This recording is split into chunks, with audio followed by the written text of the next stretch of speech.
Aku dengar ada seorang cikgu yang sumbat benda yang tak sepatutnya dalam mulut pelajar. Serius ah?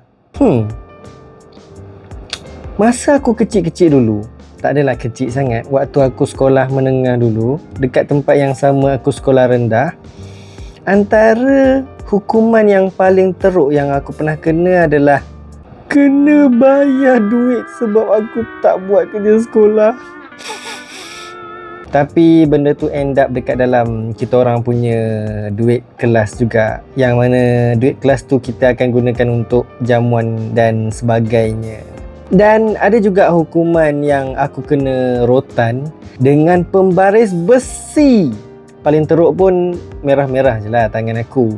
Dan ada juga cikgu yang terlalu baik.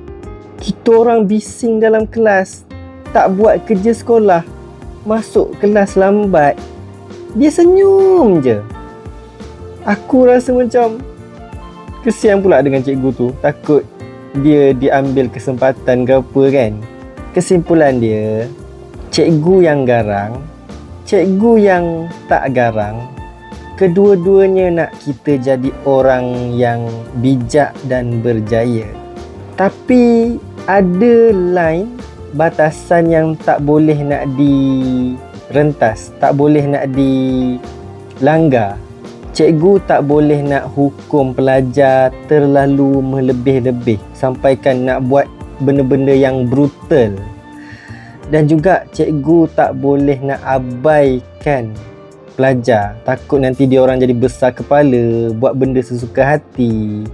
Jadi tak boleh lebih dan tak boleh kurang.